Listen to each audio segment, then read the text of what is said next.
All right, today we're tackling something huge. It's about restoring trust in the news we see every single day, especially in that endless scroll of short-form video. And there's a new player in the game trying to do just that. It's called the Civil Project. So let me just ask you this straight up. When you're scrolling through your feed, TikTok, Reels, whatever it is, can you really trust what you're seeing? It's a question that feels like it's getting harder and harder to answer, right? Yeah, because let's just be honest here. We have a trust problem. A huge one. The very way we get our information feels like it's on shaky ground. Okay, so let's break that down. What does this trust problem actually look like when it shows up on your screen? It's not just one thing, it's kind of like a perfect storm. Trust in media, it's collapsing.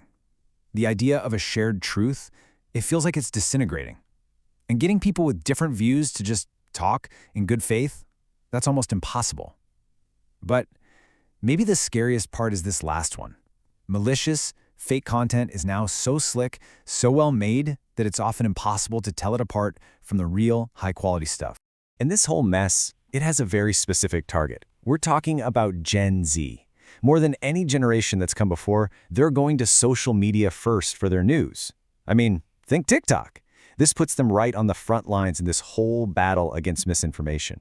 So, okay, the problem is massive. We get it. But that brings us to the next big question. How in the world do you even begin to fix something like this? Well, that's where this new idea for a new kind of news comes in. And here it is, the Civil Project. The big idea is to build a single trusted brand that pulls together thousands of high-quality, short-form video creators. The goal? To become that one-stop shop for reliable news right where you're already at, on social media. But wait a second. If this is such a great idea, why hasn't someone done it already? Well, the answer comes down to one word: volume. I mean, just think about the sheer amount of content being uploaded every single day. There's no way a team of humans could ever watch and verify all of it. It was a total bottleneck. An impossible bottleneck. Until now.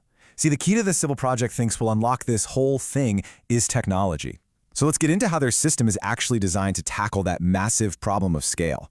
Basically, it's a three-step automated process. First, the tech scans the video and images, looking for any signs they've been messed with. Next, it listens to the audio, pulls out the key statements being made. And then, and this is the really cool part, it evaluates those statements. It's looking for two things: validity, does the argument actually make sense, and veracity. It fact-checks the claims against a huge database of reliable sources to see if they're actually true. Now, this brings us to a really important point the Civil Project is trying to make. They say they are verifying, not editorializing. What's the difference? Well, they're not trying to judge opinions or push a certain viewpoint. They just want to check if the information is factually correct. It's supposed to be objective, automated. But, this also brings up a pretty fascinating question, right? What about information that's technically true, but presented in a super misleading way? That's the gray area where a system like this is really going to be tested. But look, tech is only one piece of the puzzle. You can have the best platform in the world, but it's nothing without people creating content for it. So how is the Civil Project planning to actually build its army of trusted creators? And what they're doing here is pretty different. Instead of going after the big names, the established creators who already have millions of followers, they're focusing on finding and lifting up emerging creators. It seems like a gamble, right?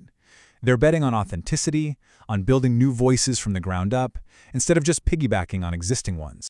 So what does that actually look like on the ground? Well, they're starting right at the grassroots. They're exploring partnerships with high schools, helping students learn how to create their own content about news and culture.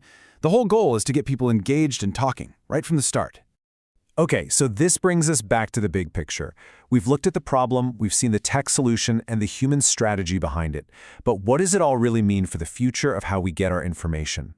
At the end of the day, it all comes back to this one core idea, this one commitment. They say we are open to all points of view, as long as they are functionally correct and true. It's a simple mission, but a really powerful one. And so that leaves us with the big final question. In a world that's just flooded with information, with deepfakes getting more realistic every day, could this kind of automated verification really be the future of how we build trust online? It's something we're all going to have to think about.